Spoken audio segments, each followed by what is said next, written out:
त हिकिड़ा महात्मा पहुता, प्रचार न थियो वधीक। ॾिठूं त भाई गिल्म विछायल पिया आहिनि, माइक लॻल पई आहे, हाँ हिकु ॿ सेवादारी बीठा आहिनि, ॿुधण वारो केवल हिकिड़ो माण्हू वेठो आहे, चओ हरे राम।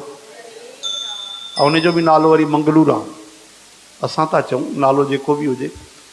त वीचारा पंडित जी चवण लॻा, भाई किथे माण्हू त आहिनि ई कोन। चई साईं ॾिसो न, माण्हुनि खे चयो अधु कलाकु वधीक थी वियो आहे, 10 बजे जो टाइम ॾिनोसीं, 11:15 थी आहिनि, अञा कोई आयो ई कोन्हे। त पोइ छॾियो, कैंसिल कयो, असां घर में वञी पंहिंजो भॼन कयूं। चई वाह वाह वाह, मंगलू राम ॾाढी ज्ञान वारी ॻाल्हि चई। छा चई ख़बर अथव? चई बाबा जी हिकिड़ी ॻाल्हि जो जवाबु ॾींदव, पोइ तव्हां भले हली वञिजो। हा हा भाई पुछो। चई अगरि कंहिं सेठ वटि 50 घोड़ा आहिनि, हा, ऐं मान लो 49 घोड़ा उते कोन्हनि, काॾे हली आहिनि, हा, हिकु घोड़ो बदल पियो आहे, हा, त उनखे चारो दाणो पाणी ॾियणु खपे कि न ॾियणु खपे? महात्मा चई भाई ज़रूरु ॾियणु खपे, आख़िर हिकिड़ो आहे न, उनजा प्राण हलनि था, उनखे जल भोजन खपे। त चई बाबा अगरि मां हिकिड़ो वेठो आहियां त मूंखे बि, मुंहिंजे आत्मा खे बि सत्संग रूपी चारो पाणी भोजन पाणी मिलणु खपे कि न मिलणु खपे? महात्मा चई तूं त यार ॾाढी कमाल जी ॻाल्हि चई। हाणे मूंखे पतो पियो त तुंहिंजे अंदरि एॾी श्रद्धा, एॾी निष्ठा भरियल पई आहे, अॼु मां तोखे सत्संग ॿुधाईंदुमि। महात्मा ख़ुशि थी विया।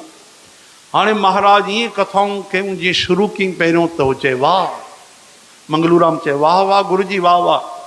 अधु घंटो थियो, वाह गुरु जी, पोइ वरी वाह वाह घटिजी वई, कलाकु थियो, 1.5 कलाक थियो। महात्मा बि भॼन ॻाईंदा वञनि, कथाऊं चवंदा वञनि, कीर्तन कंदा वञनि, बढ़िया सत्संग ॿुधाईंदा वञनि।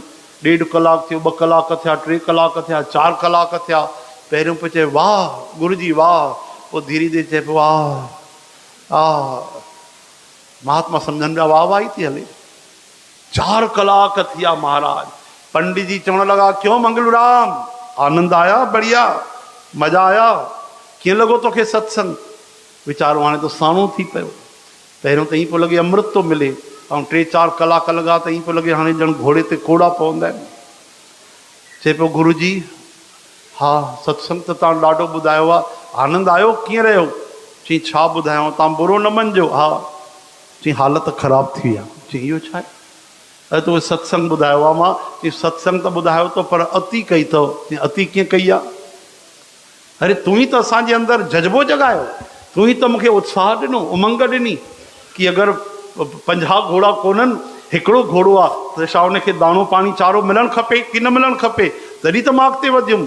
मंगलू राम चई गुरु जी उहो त सही ॻाल्हि आहे। मां चयुमि 50 घोड़ा न हुजनि त हिकिड़े खे मिलणु खपे। मां ईअं त न चयोमांव 50 घोड़नि जो चारो पाणी हिकिड़े खे ई खाराए छॾियो अथव। हाँ, हिकिड़े खे ई ॾेई छॾींदो, उनखे बि त बदहज़मी थी वेंदी वीचारे खे। चओ हरे राम। इन करे सत्संग जे विश्राम जो समय त न हुजणु खपे, पर असां विश्राम जो बि समय रखियो आहे। त मतां वरी कोई मंगलू राम ईअं न सम्झे त हिन जी बि गाॾी हलाए रुकंदी की हलंदी वेंदी अॻिते।